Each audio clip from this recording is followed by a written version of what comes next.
کو بھی دیکھا ہے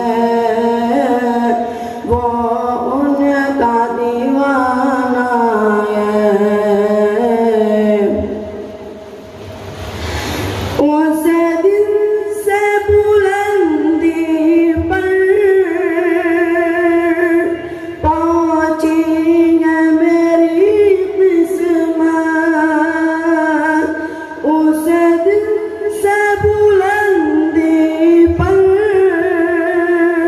پہنچی ہے میری قسمت جس دن سے محمد کا ہونٹوں پہ ترانہ ہے الحمدللہ الذی وحدہ والصلاة والسلام علی من لا نبی بعدہ۔ عزیزان گرامی، یہ انجمن دارالفلاح یتیم خانہ کا 45واں سالانہ جلسہ عام اور 2 بچوں کی حفظ قرآن کریم کی تکمیل کی یہ مجلس ہے، اور ہمارے درمیان ہمارے اپنے ملک ہندوستان کی عظیم اور معیاری درسگاہ جامعہ اشرف العلوم رشیدی گنگو کے استاد حدیث و فقہ استاد محترم حضرت مولانا مفتی میزان احمد صاحب رشیدی دامت برکاتہم ہمارے درمیان تشریف فرما ہے۔ ان کے رہتے ہوئے مجھے کچھ کہنا بے معنی اور بے مقصد ہے۔ بس یہ سمجھ لیجئے کہ میں آپ کے سامنے کھڑا ہوں، یہ انہی کی توجہات کا نتیجہ ہے، اور انہی کی فکروں، انہی کے علم، انہی کے طرز عمل کو میں ان طلبہ کے درمیان تقسیم کر رہا ہوں، بانٹ رہا ہوں۔ میں اپنی رپورٹ مختصر کر کے میں اپنا پورا وقت حضرت محترم کو دوں گا۔ بہت سارے لوگوں نے مجھ سے کہا کہ مولانا یہ تمہارا کون سا طریقہ ہے کہ تم نے استاد محترم کو پہلی مرتبہ مالیگاؤں مدعو کیا اور گنے کی طرح نچوڑ دیا، جبکہ میرا مقصد صرف یہ ہے کہ لوگوں کو یہ پتہ چلے کہ مدرسہ اشرف العلوم رشیدی ہے کیا۔ جتنے طلبہ ہمارے یہاں پورے مدرسے میں ہوتے ہیں، جامعہ اشرف العلوم میں اتنے ایک کلاس میں ہوتے ہیں۔ جس وقت میں پڑھتا تھا اس وقت صرف دورہ حدیث میں 185 طلبہ تھے، یعنی اس سال عالم ہونے والے 185 طلبہ تھے۔ حفاظ بے شمار ہیں، نیا اور جونا آزاد نگر ملا کر کے اتنا بڑا ادارہ ہے۔ بہت شاذ و نادر کچھ لوگ ہیں جو دارالعلوم دیوبند جاتے ہیں تو جامعہ اشرف العلوم رشیدی گنگو جاتے ہیں، اور وہاں کی در و دیوار، وہاں کے علماء حفاظ اللہ والوں سے ملاقات کر کے آتے ہیں۔ قصہ مختصر یہ کہ میرے ذمہ سالانہ رپورٹ ہے، میں مختصراً آپ کے سامنے گوشہ گزار کروں۔ اللہ رب العزت کا بے پناہ کرم و احسان ہے کہ یتیموں کی پرورش اور نگہداشت کرتے ہوئے 45 سال کا عرصہ کامیابی سے گزر گیا۔ گرچہ بہت سے نشیب و فراز سے گزرنا پڑا، بعد مخالف کے غضبناک جھونکوں سے نبرد آزما ہونا پڑا، لیکن انتظامیہ کے پائے استقلال متزلزل نہ ہوئے اور کام کی لگن نے ہمیں نئے حوصلے بخشے۔ تم دے بعد مخالف سے نہ گھبرا اے عقاب، یہ تو چلتی ہے تجھے اونچا اڑانے کے لیے۔ یتیموں کی فلاح و بہبود کے لیے ہر ممکن کام کو روح بر عمل لانا ہمارے لیے ترجیحی امر ہے۔ دینی و عصری علوم کے امتزاج نے بچوں کو احساس کمتری سے باہر نکالا۔ دارالفلاح یتیم خانہ بچوں کا پال گھر ہے۔ دارالفلاح یتیم خانہ بچوں کا پال گھر ہے، اور اس پال گھر میں ہم بچوں کو دینی اور عصری دونوں علوم دیتے ہیں۔ بچے کی صلاحیت جس میں ہوتی ہے ہم اس پر بھرپور محنت کر کے اس سمت بچوں پر محنت کرتے ہیں، اور آپ دیکھ سکتے ہیں کہ ہمارے اپنے بچے اسکول کی تعلیم کے ساتھ ساتھ حافظ ہو رہے ہیں، اور ہمارے اساتذہ کی محنت کا نتیجہ ہے کہ اب ہمارے بچے شہر میں کہیں بھی کسی بھی قسم کا مسابقہ ہو ہمارے بچے اس میں شریک ہوتے ہیں۔ گرچہ نمبرات سے وہ دور ہیں، آج نہیں تو کل وہ نمبرات بھی حاصل کر لیں گے اور اپنا ایک مقام بنا لیں گے۔ ہمارے اپنے بچوں کو ہم زیور تعلیم سے آراستہ کرنے کے لیے حتی الامکان کوشش کرتے ہیں. ہمارے پاس وہ بچے آتے ہیں جن کو کوئی اپناتا نہیں ہے، وہ بچے آتے ہیں جن کو کوئی اپناتا نہیں ہے، کوئی اپنے مکتب میں بھی نہیں بیٹھاتا ہے. ایسے بچے ہمارے پاس آتے ہیں، ان بچوں پر ہم محنت کرتے ہیں، ان کو پڑھنا سکھاتے ہیں، رہنا سکھاتے ہیں، کھانا سکھاتے ہیں، سونا جاگنا اٹھنا بیٹھنا تربیت کے لائن سے ہم ان بچوں کو کرتے ہیں. ہمیں دکھ اس وقت ہوتا ہے جب ہماری محنتوں کا ثمرہ ہمیں ملنا ہوتا ہے تو ان کے سرپرست 2 پیسے کی امید اور آس سے اپنے بچوں کو لے کر کے چلے جاتے ہیں، یا پڑھنے کے قابل ہو جاتے ہیں تو اس سے اچھی درسگاہ یا اس سے اچھے فوائد اور اس سے اچھے ان کو اثرات نمودار ہونے کی امید جاگ جاتی ہے تو ہم سے لے کر کے وہ دوسری جگہ لے کر کے چلے جاتے ہیں، جس وجہ سے ہم آپ کی خدمت میں ایسے رزلٹ نہیں دے پاتے جس کی آپ امید رکھ رہے ہو. حالانکہ ہم تو بھرپور کوشش کرتے ہیں، ہم بھرپور کوشش کرتے ہیں. ہماری کوششوں کا آپ اندازہ لگائیے، اگر کبھی دل میں خیال آ جائے تو راتوں کی نیند اڑ جاتی ہے. اگر کبھی دل میں خیال آ جائے کہ آج ہم نے اس بچے کو مارا ہے پیٹا ہے تو رات کی نیند اڑ جاتی ہے. ہمیں اس بات کا احساس ہے کہ ہم جنت بنانے بیٹھے ہیں. کہیں ایسا نہ ہو کہ یتیموں کی پرورش، ان کی تعلیم اور تربیت میں ہم سے کوتاہی ہو جائے اور بجائے جنت کے اللہ حفاظت فرمائے جہنم نہ ہو جائے. ہم اس بات کی کوشش کرتے ہیں کہ بچوں کی اچھی سے تعلیم ہو، اچھی سے تربیت ہو، اس لیے ہر اعتبار سے ہم ان کی فکر کرتے ہیں. بسا ایسے بھی بچے ہیں جو متعدی مرضوں میں مبتلا ہیں لیکن ان کے اہل خانہ ان کا علاج نہیں کر سکتے. ہمارے پاس جب آتے ہیں تو ہم ان کو بڑے بڑے ہاسپٹلوں میں لے جا کر کے ان کا علاج کراتے ہیں. مدرسے میں اگر کوئی ایسی بات ہو جائے، کوئی ایسی بیماری آ جائے، فوراً بڑے بڑے ڈاکٹروں کی طرف ہم رجوع کرتے ہیں. اللہ جزائے خیر دے ہمارے شہر کے ڈاکٹر حضرات، خصوصاً ڈاکٹر سعید فیضی، ڈاکٹر سعید فیضانی، ڈاکٹر حامد اقبال، ڈاکٹر عامر صاحب، ادیبہ چلڈرنس کے ڈاکٹر اشفاق صاحب، ارکم ہاسپٹل کے ڈاکٹر اشفاق صاحب، اور ڈاکٹر فرحانہ، ڈاکٹر آصفہ. یہ وہ تمام ڈاکٹروں کی ٹیم ہے جو یتیم خانے کے بچوں کو اگر ہم اپنی سلپ کے ساتھ بھیج دیں تو وہ فیس نہیں لیتے، اور جب تک کہ بچوں کا مرض اچھا نہ ہو اس وقت وہ فی سبیل اللہ علاج کرتے ہیں. بہت سارے احباب ہیں، اللہ کا فضل و کرم ہے. لاک ڈاؤن کی وجہ سے ہر ایک پر اثر پڑا ہے، ہمارے مدرسے میں بھی اثر پڑا ہے. فنڈ کی حصول یابی کے لیے یتیم خانے میں بھی فرق پڑا ہے، لیکن اللہ کا فضل و کرم ہے کہ نقد و فنڈ کا جہاں یتیم خانے پر اثر پڑا ہے تو وہیں لوگوں نے دوسرے طریقے سے دارالفلاح یتیم خانے کا بھرپور تعاون کیا. خاص طور سے ہم اس موقع پر ذکر کریں گے محمد یوسف صاحب، حاجی محمد یوسف صاحب مہوی نگر، جو سال بھر پابندی کے ساتھ ہر جمعرات کے دن ان کا کھانا رہتا ہے، اور انہوں نے درخواست کی مولانا کچھ بھی ہو میرا کھانا کینسل مت کرنا. کرن الیکٹرک والے حاجی غلام رسول صاحب ہر مہینہ وہ کچھ نہ کچھ مطبخ کی مد میں لا کر کے دے رہے ہیں. شہاب جلیس کے یہاں سے کھانا آتا ہے، گلشن عزیز کے یہاں سے کھانا آتا ہے، سلیم عباسیہ صاحب اسلام پورہ ان کے یہاں سے کھانا آتا ہے، سید مسعود خان صاحب خان کلیکشن والے ان کے یہاں سے مہینے میں 2 مرتبہ پابندی کے ساتھ کھانا آتا ہے. یعنی کھانے کی مد میں لوگوں نے ہمیں بھرپور تعاون دیا، جس کی وجہ سے الحمدللہ ہمارا بجٹ لڑکھڑایا نہیں اور ہم حتی الامکان بچوں کی اچھی تعلیم اور تربیت کی فکر کر رہے ہیں. آپ اس عمارت میں بیٹھے ہو، سال گزشتہ جب آپ آئے تھے تو اس کا چہرہ مہرہ دیکھ کر کے آپ نے اندازہ لگایا ہوگا. ہم نے اس کا چہرہ مہرہ تبدیل کرنے اور بچوں کی اچھی نگہداشت کرنے کے لیے ایک خطیر رقم خرچ کی ہے. سردی میں ٹھنڈے پانی سے بچنے کے لیے ہم نے سولار پینل لگایا، جس سے بچوں نے بھرپور گرم پانی سے وضو بھی کیا، غسل بھی کیا. اسی طریقے سے پاور کی تکلیف کو دور کرنے کے لیے پاور سولار لگایا. بار بار کھٹمل مچھر کی تکلیف کی وجہ سے آپ دیکھ رہے ہیں کہ ہم نے ٹائل کا انتظام کیا. اب ہم مستقبل میں ہم اس کے لیے ایئر کولر کا نصب کرنا چاہتے ہیں. اسی کے ساتھ ساتھ بچوں کی تعلیم کے لیے ہم فکر مند ہیں اور کوشش کرتے ہیں. ابھی اس سال ہم نے 2 بچوں کا ایڈمیشن حیدرآباد کی ایک یونیورسٹی میں کیا ہے جو ڈی فارم کریں گے. ڈی فارم کے لیے 2 بچوں کا ایڈمیشن ہم نے حیدرآباد میں کیا ہے، جو بچے یہیں رہ کر کے تعلیم حاصل کریں گے اور اس کے بعد حیدرآباد کی یونیورسٹی میں جا کر کے ایگزام دے کر کے سرٹیفکیٹ حاصل کریں گے۔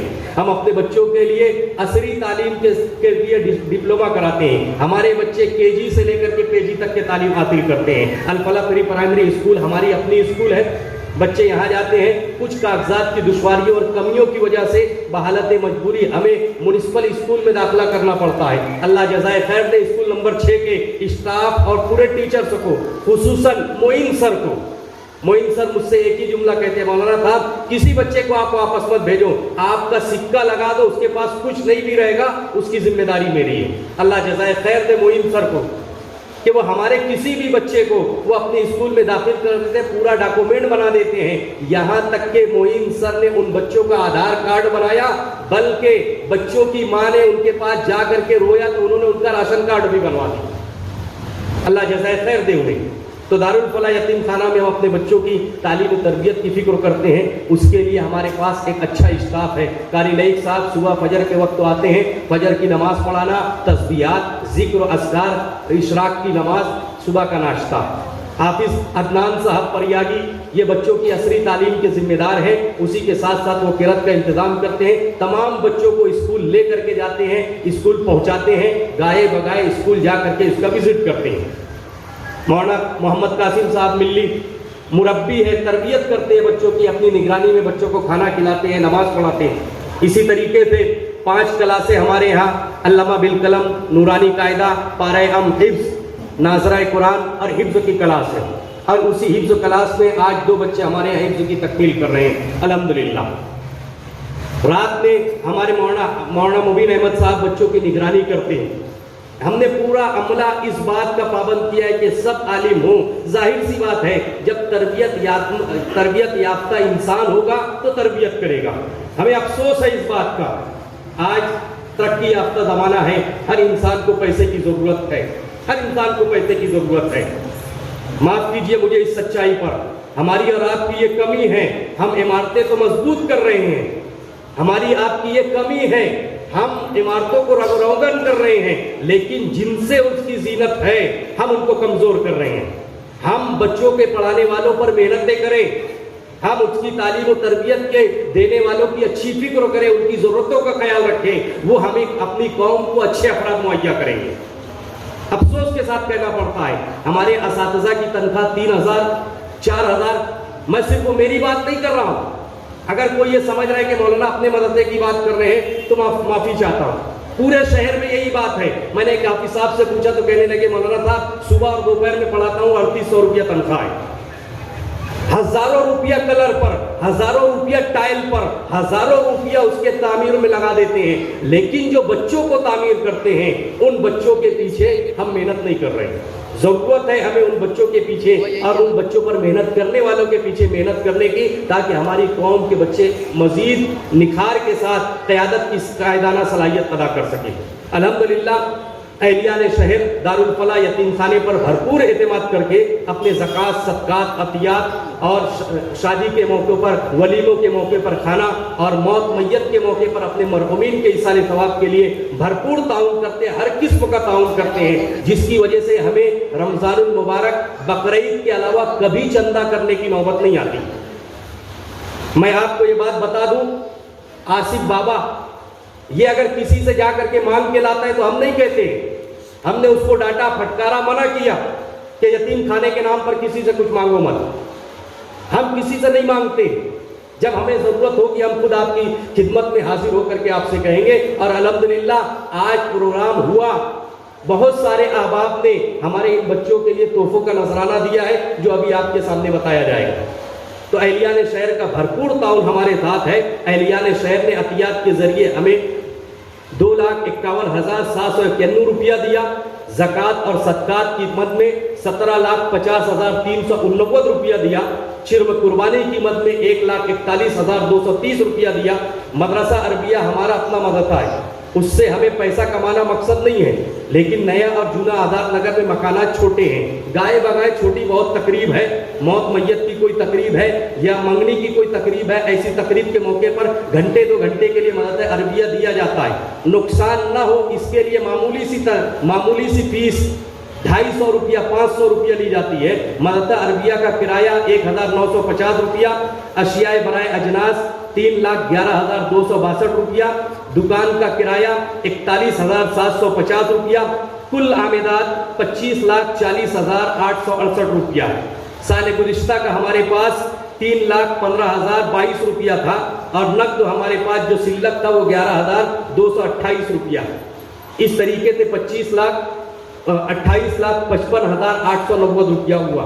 یہ اہلیان شہر نے ہمیں عطا کیا۔ یہ 28,55,890 روپیہ ہم نے مدرسے کے مطبخ میں جو لوگوں نے کھانا دیا، اناج دیا، کپڑا اناج دیا، گوشت دیا، دودھ دیا، دال دیا، چاول دیا، اس کے علاوہ جو لگا ہم نے مطبخ میں خرچ کیا 3,20,669 روپیہ۔ تنخواہ ملازمین کی، اسٹاف کی، خالاؤں کی، پورے عملے کے اسٹاف پر جو رقم خرچ ہوئی ہے 11,55,420 روپیہ۔ سالانہ جلسے اور انعامات میں خرچ ہوئے 25,600 روپیہ۔ پاور بل میں خرچہ ہوا 78,354 روپیہ۔ اگر 78,354 روپیے کو اگر ہم پاور سولار نہ لگاتے تو یہ 2 مہینے کا بل ہے، جبکہ یہ سال بھر کا بل ہے، یعنی ہمارا 6 لاکھ روپیہ لگانے سے سال کا 5 لاکھ روپیہ ہمیں فرق کو پڑا ہے۔ ٹیلی فون میں خرچ ہوا 11,725 روپیہ۔ کتابوں میں خرچ ہوا 6,668 روپیہ۔ یہ وہ کتابیں ہیں جو ہم خرید کر کے لائے۔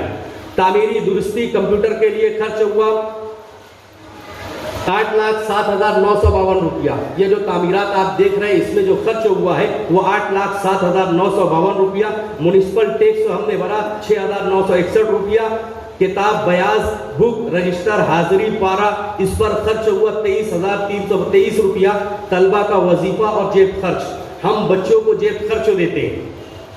جب ہمیں یہ لگتا ہے کہ بچوں کے پاس کچھ نہیں ہے تو ہم جیب خرچ دیتے ہیں۔ وقت تو نہیں ہے ورنہ میں تفصیل کے ساتھ بتاتا ہوں۔ اور الحمدللہ بہت سارے احباب نے دیکھا ہوگا کہ رمضان المبارک میں ہم جب 8 روز کی چھٹی دیتے ہیں تو تقریباً اتنا ساز و سامان دیتے ہیں کہ مہینہ بھر ان کے اہل خانہ کے لیے مکمل ہو جائے۔ تو ہم بچوں کو وظیفہ دیتے ہیں، اس میں خرچ ہوا 46,315 روپیہ۔ سفر برائے طلبہ، بچوں کو ان کے گھر جانے کا خرچ ہوا 35,915 روپیہ۔ میڈیکل اور دواخانے میں جو پیسے خرچ ہوئے 25,549 روپیہ۔ آڈٹ فیس 4,000 روپیہ۔ سول انجینئرنگ اور ڈپلوما کورس کمپیوٹر کے لیے خرچ ہوا 96,000 روپیہ۔ KG تا 12ویں اسکول فیس 39,937 روپیہ۔ کپڑا سلائی، جب ضرورت پڑتی ہے ہم بچوں کو کپڑا سلاتے ہیں۔ ابھی دیکھیے شب برات تھا، ہم نے 1 جوڑا دیا۔ آج جلسہ تھا، 1 جوڑا دیا۔ رمضان المبارک کا 2 جوڑا ہم نے تیار رکھا ہے۔ تو کپڑے کی سلائی میں ہمارا خرچ ہوا 83,794 روپیہ۔ طلبہ کو عید پر اخراجات دیے ہم نے 70,730 روپیہ۔ متفرق اخراجات ہوئے 5,760 روپیہ۔ اس طریقے سے کل خرچ ہوا 28,44,662 روپیہ۔ ہمارے پاس سلک بچا 11,228 روپیہ۔ اس طریقے سے کل میزان ہوا 28,55,890 روپیہ۔ ہم اہلیان شہر کے بے پناہ شکر ادا کرتے ہیں کہ انہوں نے یتیموں کی کفالت کرنے کے لیے ہم پر اعتماد، تعاون اور بھروسہ کیا۔ ہم دعا گو ہیں اللہ تبارک و تعالیٰ ان کے اعتماد اور بھروسوں پر اللہ تبارک و تعالیٰ ہمیں کھرا اترنے کی توفیق عطا فرمائے اور بچوں کی کما حق تعلیم و تربیت کرنے کی اللہ تبارک و تعالیٰ ہمیں توفیق عطا فرمائے۔ اسی کے ساتھ میں اپنی بات ختم کرتا ہوں۔ وآخر دعوانا الحمدللہ رب العالمین۔ الرحمن الرحیم الحمد للہ وکفى وسلام علی عباده الذین اصطفى اما بعد۔ قال اللہ تبارک و تعالی فی القرآن الکریم والفرقان الحمید: فاعوذ باللہ من الشیطان الرجیم بسم اللہ الرحمن الرحیم۔ وأوحینا إلی أم موسى أن أرضعيه فإذا خفت عليه فألقيه في اليم ولا تخافي ولا تحزني إنا رادوه إليك وجاعلوه من المرسلين۔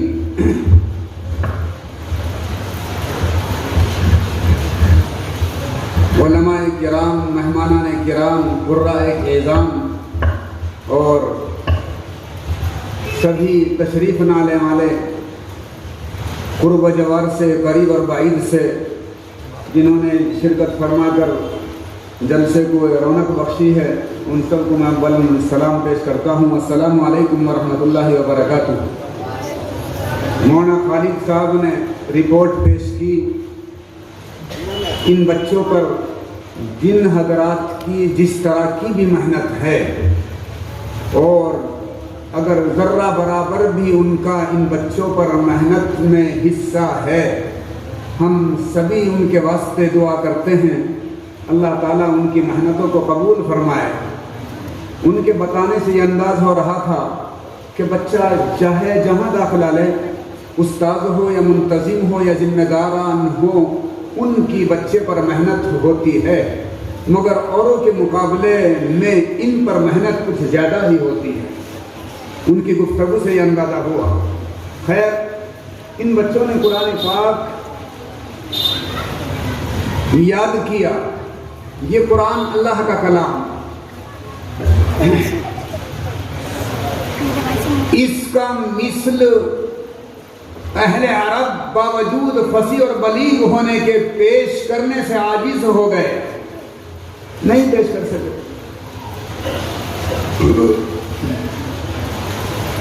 سورج کو پیدا، تھوڑا سا مجھے بچوں، یہ تو بڑے حضرات ہیں، میں ان کو تو کچھ نہیں کہہ سکتا۔ میں نے کل بھی یہ بات کہی تھی، جو اہل علم یہاں بیٹھے ہیں، میرا مقصد اپنی باتوں ان کو سناؤں، میری یہ جرأت اور ہمت نہیں ہے۔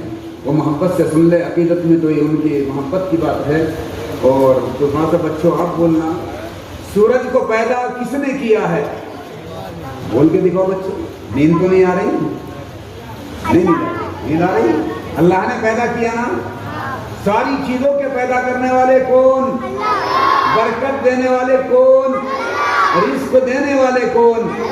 عزت دینے والے کون؟ تندرستی دینے والے کون؟ ہر خیر کے مالک کون؟ سورج دنیا کو پیدا کرنے والے کون؟ ٹھیک، زمین کو پیدا کرنے والے کون؟ آسمان کو بنانے والے کون؟ بس یہ ساری چیزیں مخلوق ہیں، ان کو پیدا کیا گیا ہے، بنانے والا ان کو وہ ہے، یہ مخلوق ہیں۔ دنیا میں کسی سے کہو زمین جیسی تو زمین بنا دے، دکھاؤ تھا سے بول کے مجھے، میں آدھا بولوں آدھا آپ سے بولوں، کام ہلکا ہو جائے گا نا۔ دنیا میں کسی سے کہو کہ زمین بنا دے، زمین جیسی زمین بنا دے، نہیں کوئی بنا سکتا۔ کسی کو کہو آسمان جیسا آسمان تو بنا دے، نہیں کوئی بنا سکتا۔ کسی کو کہو سورج جیسا سورج تو بنا دے، نہیں کوئی بنا سکتا۔ کسی کو کہو کہ چاند جیسا چاند تو بنا دے، نہیں کوئی بنا سکتا۔ جبکہ یہ ساری چیزیں مخلوق ہیں، ان کو پیدا کیا گیا ہے، یہ فنا ہونے والی ہیں، ان کو بقا نہیں ہے، یہ قدیم نہیں ہے، یہ حادث ہے، مخلوق ہیں، فنا ہونے والی ہے۔ جب وہ جو چیزیں اللہ نے پیدا کی جو مخلوق ہیں، ان جیسی کوئی نہیں بنا سکتا، تو قرآن پاک تو مخلوق نہیں، یہ تو غیر مخلوق ہے، یہ تو حادث بھی نہیں، یہ تو قدیم ہے، اس جیسا کوئی اور کیسے بنا دے گا؟ بات سمجھ نا؟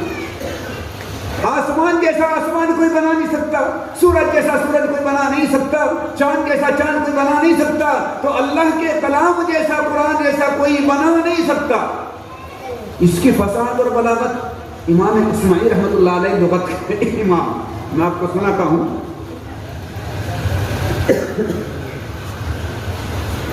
وہ دیہات میں جایا کرتے تھے، دیہاتی زبان کی جو ہوتی ہے ان کی زبان بہت فصیح ہوتی ہے اور بہت پامانہ ہوتی ہے، اور وہ الفاظ کا ترجمہ کرتے ہیں، اس کے اندر جامعیت بھی ہوتی ہے۔ ہم تو سمجھتے ہیں نا کہ دیہاتی ہے، لیکن زبان ان کی پیور ہوتی ہے، ان کا کھانا پینا بھی پیور ہوتا ہے کہ نہیں ہوتا، ان کی زبان بھی پیور ہوتی ہے۔ امام اسماعیل رحمۃ اللہ علیہ کی ایک آدمی سے ملاقات ہوئی، بوڑھے سے، تو اس بوڑھے سے جب ملاقات ہوئی، لغت کے امام ہیں امام اسماعیل، اس نے پوچھا من این جیتا، من این جیتا، کہاں سے آئے ہو تم؟ امام اسماعیل کو۔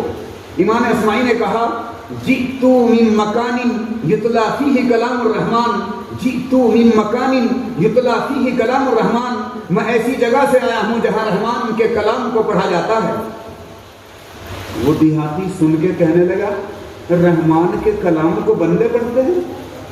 کلام کس کا؟ رحمان کا پڑھتے ہیں بندے؟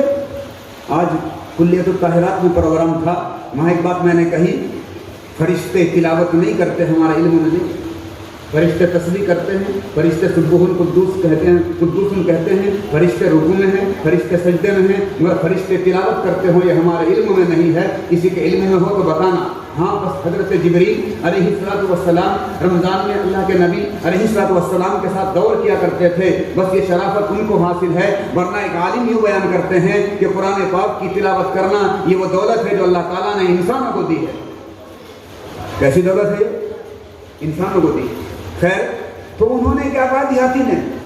کلام رحمان کا بندے پڑھتے ہیں، رحمان کے کلام کو بندے پڑھتے ہیں۔ امام اسماعیل نے کہا کہ ہاں پڑھتے ہیں۔ کہ اچھا سنائیے، امام اسماعیل نے سنایا، کیا سنایا؟ وَفِي السَّمَاءِ رِزْقُكُمْ وَمَا تُوعَدُونَ، آسمان میں تمہارا رزق ہے، یہ ترجمہ ہے اس کا۔ وَفِي السَّمَاءِ رِزْقُكُمْ وَمَا تُوعَدُونَ۔ اس دیہاتی نے سنا، وہ تو عربی جانتا تھا، وہ تو فوراً سمجھ گیا۔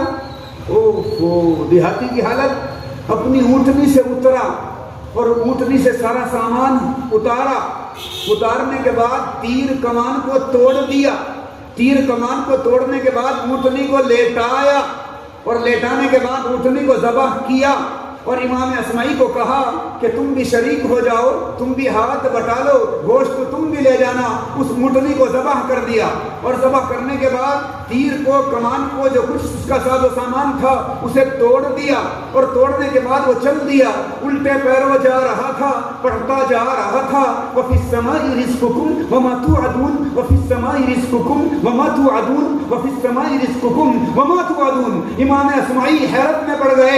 میں جملہ بولنا چاہتا ہوں، آپ کی طرف سے امید رکھوں گا کہ کسی کی طرف سے جواب آئے گا۔ امام اسماعی حیرت میں پڑ گئے اور کہنے لگے میں نے اس آیت کو وَفِي السَّمَاءِ رِزْقُكُمْ وَمَا تُوعَدُونَ اتنی دفعہ پڑھ لیا، لغت کے امام ہیں وہ، لغت کے امام ہیں وہ، اور کتنی مرتبہ اس آیت کو انہوں نے پڑھا، مگر امام اسماعی یوں کہتے ہیں کہ ایک مرتبہ اس دیہاتی نے اس قرآن پاک کی آیت کو سنا، ایک مرتبہ سن کر دیہاتی کے ذہن میں اللہ پر جس درجے کا توکل، اللہ پر جس درجے کا بھروسہ پیدا ہو گیا، 20 دفعہ اس آیت کو میں نے سنا، میرے اندر پیدا نہیں ہوا۔ میری بات سنیں، اتنی مرتبہ میں آیت کو پڑھتا ہوں مگر میرے اندر وہ توکل پیدا نہیں ہوا، اللہ پر بھروسہ پیدا نہیں ہوا۔ تو اس دیہاتی کے اندر ایک مرتبہ سن کے پیدا ہو گیا، وہ چلا گیا، چلا بات ہو گئی۔ 1 سال کے بعد امام اسماعی بھی حج کے لیے پہنچے، وہ دیہاتی بھی حج کے لیے آ گیا۔ کسی جگہ پر ملاقات ہو گئی، اس دیہاتی نے امام اسماعی کو پہچان لیا اور کہا پہچانتے ہو کون ہے؟ انہوں نے کہا کہ پہچانتا ہوں، اور بھی بوڑھے دیہاتی نے پوچھا مجھے بھی جانتے ہو؟ کہ ہاں پہچانتا ہوں، کون ہو تم؟ کہا امام اسماعیل کے بعد جب دعا سلام ہو گئی اور ایک دوسرے کو پہچان لیا، ایک دوسرے کو پہچاننے کے بعد اس نے کہا کہ کچھ اور بھی ہے، رحمان کے کلام کی ایک آیت پچھلے سال تم نے سنائی تھی، کچھ اور بھی ہے گا، مجھے پڑھ کر کے سنا دو۔ امام اسماعیل نے اس کو پڑھ کر کے سنا، فَوَرَبِّ السَّمَاءِ وَالْأَرْضِ إِنَّهُ لَحَقٌّ مِثْلَ مَا أَنَّكُمْ تَنْطِقُونَ۔ فَوَرَبِّ السَّمَاءِ وَالْأَرْضِ، اس میں آسمان اور زمین کے رب کی قسم کھائی گئی ہے۔ فَوَرَبِّ السَّمَاءِ وَالْأَرْضِ، اس دیہاتی نے آیت سنی، اس آیت کو سن کر دیہاتی رونے لگا، دیہاتی چلانے لگا، دیہاتی چیخ مارنے لگا اور دیہاتی شور مچانے لگا۔ امام اسماعیل حیرت میں پڑ گئے کہ دیہاتی چیخیں کیوں مارتا ہے، دیہاتی روتا ہے کیوں، دیہاتی چلاتا ہے کیوں؟ اس سے پوچھا اے دیہاتی تم کیوں رو رہے ہو، تم کیوں چلا رہے ہو، تم کیوں چیخیں مار رہے ہو؟ وہ دیہاتی کہنے لگا کون ہے، کون ہے، کون ہے کہ جس کی وجہ سے میرے رب کو قسم کھانے کی ضرورت پڑ گئی؟ فَوَرَبِّ السَّمَاءِ وَالْأَرْضِ، اللہ تعالیٰ کو قسم کھانے کی ضرورت پڑ گئی، وہ کون ہے کہ جس کی وجہ سے اللہ تعالیٰ کو قسم کھانے کی ضرورت پڑ گئی اور وہ دیہاتی روتا رہا، شور مچاتا رہا، چیخیں مارتے رہا، چلاتا رہا، حتیٰ کہ چلاتے شور مچاتے چیخیں مارتے اس نے دم توڑ دیا۔ وہ قرآن پاک کو سمجھا کرتے تھے، یہ قرآن پاک جو ان بچوں نے اپنے سینوں میں محفوظ کیا، یہ بچے کوئی معمولی نہیں ہے، یہ بچے معمولی نہیں، ان کے والدین معمولی نہیں ہے۔ یوں سمجھو کہ قرآن کریم کے دریا ہے نا، اس دریا کی مچھلیاں یہ بچے ہیں جو قرآن پاک کو پڑھتے ہیں۔ یہ مچھلیاں ہیں، ہاں بہترین کوئی باغ ہو، اس پہ باغان درختوں بھی ہوں، ڈالی ہو، ان ڈالی پر بیٹھنے والے یہی تو بچے ہیں۔ صبح کو ہم اٹھتے ہیں، ہمارا حال کیا ہے؟ کاروبار کیسے بڑھے گا، ترقی کیسے ہوگی، آج پیسے زیادہ کہاں سے آئیں گے، آج کس کے ساتھ کیا معاملہ کرنا ہے۔ اور ہو سکتا ہے کتنے بندے ایسے بھی ہوتے ہوں گے کہ جھوٹ کس طرح بولنا اور زیادہ پیسے کیسے کمانے، دھوکہ دہی کیسے کرنی ہے، کیونکہ سبھی طرح کے انسان ہوتے ہیں۔ بہرحال بتانا میں یہ ہوں، جس کی فگر صحیح بھی ہو وہ دنیا کمانے کی ہوگی، کاروبار بڑھانے کی ہوگی اور پیسہ کمانے کی ہوگی، مگر ان کی سوچ کو آپ دیکھیے، انہی کی نہیں، ہر مکتب میں پڑھنے والے بچے کی سوچ کو دیکھیے، ہر محلے میں رہنے والے بچے کی سوچ کو دیکھیے، مسجد میں جانے والے قرآن پاک پڑھنے کے واسطے بچے کی سوچ کو دیکھیے۔ وہ صبح اٹھتا ہے، اس کی تمنا یہ ہوتی ہے میں رب کا قرآن پڑھوں گا، میں رب کا کلام پڑھوں گا، میں رب کے کلام کو اپنے سینے میں محفوظ کروں گا، پہلے یاد کروں گا، پھر استاد صاحب کو سناؤں گا۔ کہاں ان کی دائرہ فکر، کہاں ان کی سوچ، کہاں ان کی سوچ، اس کی سوچ دنیا کی ہے، ان کی سوچ رب کے قرآن کو محفوظ کرنے کی ہے۔ کچھ فرق ہے نا؟ وفی السماء رزقکم وما توعدون، اتنے درجے کا توکل پیدا ہوا ہے۔ ایک بچی تھی، امام اسماعیل نے اس کے اشعار سنے، اشعار سننے کے بعد امام اسماعیل نے اس کو کہا بچی تیری فصاحت اور تیری بلاغت، اللہ قاتلکی ما فصحکی، قاتلکی ما فصحکی، اللہ تجھ کو نہ مارے۔ یہ عرب میں بولتے ہیں نا، مطلب اس کیا ہے کہ قتل یہ نہیں، اللہ تجھ کو نہ مارے، ما افصحکی، تیری فصاحت و بلاغت کس قدر عجیب و غریب ہے کہ چھوٹی سی منی ہے، چھوٹی سی بچی، اشعار تیرے کیسے حیرت انگیز ہیں۔ وہ بچی کہنے لگی میری کیا فصاحت و بلاغت ہوگی، اور میری کیا زبان، اور میری کیا فصاحت، اور میری کیا بلاغت۔ بلاغت تو رب کے کلام میں ہے، فصاحت تو رب کے کلام میں ہے۔ کہ کیسے ہے؟ اس بچی نے کہا کہ فصاحت تو رب کے کلام میں ہے۔ کہاں رب کے کلام میں فصاحت؟ وہ بچی کہنے لگی جمع فی آیت واحدۃ، جمع فی آیت واحدۃ۔ یہاں علماء بیٹھے ہیں، وہ تو میرے عربی الفاظ کو سنتے ہی انشاءاللہ جھوم جائیں گے، اور عوام بھی جب میں ترجمہ کروں گا وہ بھی جھوم جائیں گے۔ جمع فی آیت واحدۃ، ایک آیت میں اللہ تعالیٰ نے جمع کر دیا کہیں کو، خبرین، دو خبروں کو، وہ امرین، دو امروں کو، وہ نہیین، اور دو نہی کو، وہ بشارتین، اور دو بشارتوں کو۔ آیت ایک ہے، دو خبر ہیں اس میں، دو حکم ہیں اس میں، دو باتوں سے منع کرنا ہے اس میں، دو باتوں کی بشارت دینا ہے اس میں۔ آیت ایک ہے۔ بچی نے یہ بات کہی، امام اسماعیل کہنے لگے کہ اے بچی مجھے یہ تو بتا دے کہ وہ آیت کون سی ہے جس کے اندر یہ باتیں ہیں۔ میں نے قرآن پاک کی آیت پڑھی، اس کے اندر یہ ساری باتیں ہیں۔ وَأَوْحَيْنَا إِلَىٰ أُمِّ مُوسَىٰ، ہم نے حضرت موسیٰ کی والدہ کی جانب وحی بھیجی، ان کے دل میں ایک بات ڈالی، یہ ایک خبر ہے۔ فَإِذَا خِفْتِ، یہ ایک خبر ہے، دو خبر ہو گئی۔ آگے دو حکم، جن باتوں کا حکم دیا گیا وہ کیا ہیں؟ ان ارضعیہ، ان ارضعیہ۔ فرعون بچوں کو قتل کر رہا تھا، فرعون بچوں کو مار رہا تھا۔ اللہ تعالیٰ نے حضرت موسیٰ کی والدہ کے دل میں ایک وحی بھیج دی، ان کے دل میں، ان کی جانب وحی بھیج دی، ان کے دل میں ایک بات ڈال دی کہ اس بچے کو کیا کرنا؟ ان ارضعیہ، اسے دودھ پلا دینا، یہ ایک حکم ہو گیا۔ پھر کیا فرمایا؟ فَأَلْقِیہِ فِی الْیَمِّ، اسے صندوق میں بند کر دینا، اسے تابوت میں بند کر دینا۔ دو باتوں کا حکم ہو گیا نہیں ہو گیا؟ دو خبر ہو گئی، دو امر آ گئے۔ ایک تو اسے دودھ پلا دینا، ان ارضعیہ، فإذا خفت، یہ خبر میں آ گیا۔ آگے کہا فألقیہ فی الیم، اور اس کو صندوق میں بند کر دینا، یہ دو حکم ہو گیا۔ اور دو نہیں، ولا تخافی، ولا تخافی، اور خوف نہ کرنا، ڈرنا نہیں، ولا تحزنی، یہ دوسری نہیں ہو گئی۔ لا تخافی ولا تحزنی، نہ خوف کرنا، نہ ڈرنا، نہ غم کھانا، یہ دو نہیں ہو گئی۔ اور دو بشارتیں کیا ہیں؟ آگے قرآن کریم بیان کرتا ہے اِنَّا رَادُّوهُ إِلَيْكِ، اِنَّا رَادُّوهُ إِلَيْكِ، ایک بشارت ہے وَجَاعِلُوهُ من المرسلین. یہ دوسری بشارت ہے.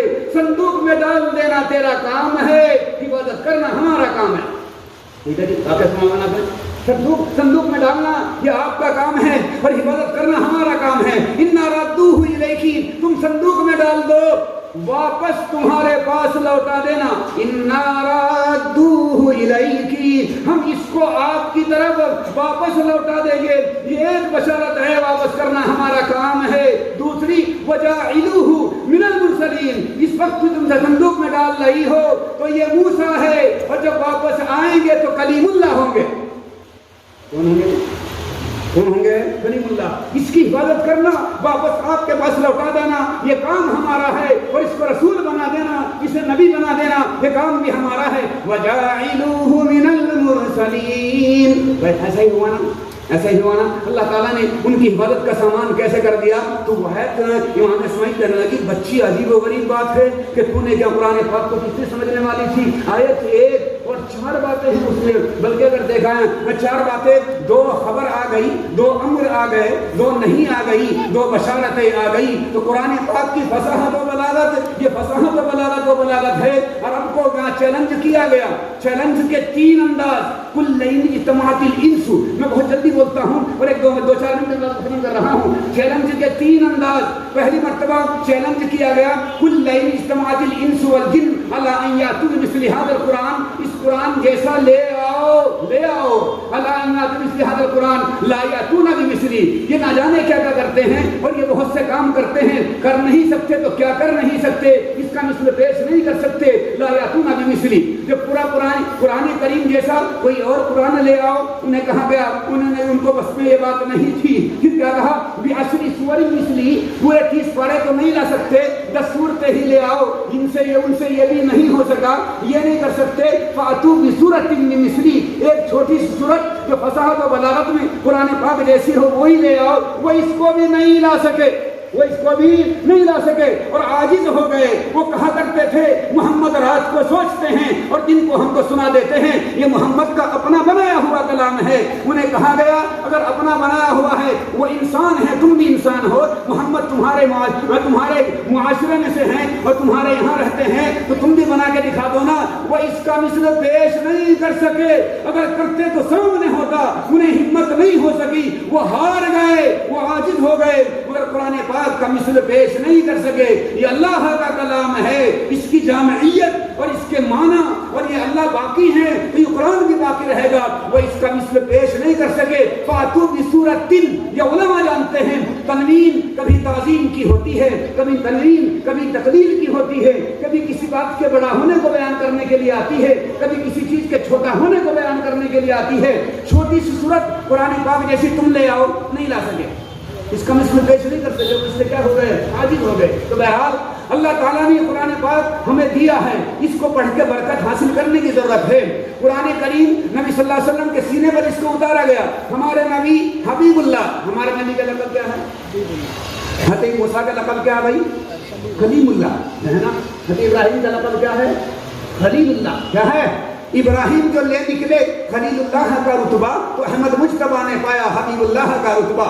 ہمارے نبی کا لقب حبیب اللہ, حضرت ابراہیم کا لقب خلیل اللہ, حضرت موسیٰ کا لقب ہے کلیم اللہ. اب آپ پوچھیں گے مولانا یہ بتا دو, مل فرق بین الخلیل والحبیب, مل فرق بین الخلیل والحبیب, خلیل اور حبیب میں کیا فرق ہے؟ علماء نے لکھا ہے خلیل اس کو کہتے ہیں جو محبت اللہ سے کرتا ہو, اسے خلیل کہتے ہیں. جو محبت اللہ سے کرتا ہو اسے خلیل کہتے ہیں, اور جس سے محبت اللہ کرتے ہوں اسے حبیب کہتے ہیں. کوئی سمجھ میں نہیں آتا, بولتا نہیں ہے, نہیں بولتا ہے. جس سے محبت, یا یوں کہیے محبت میں جس سے سب کچھ لے لیا جائے اسے خلیل کہتے ہیں, اور محبت میں جس کو سب کچھ دے دیا جائے اسے حبیب کہتے ہیں.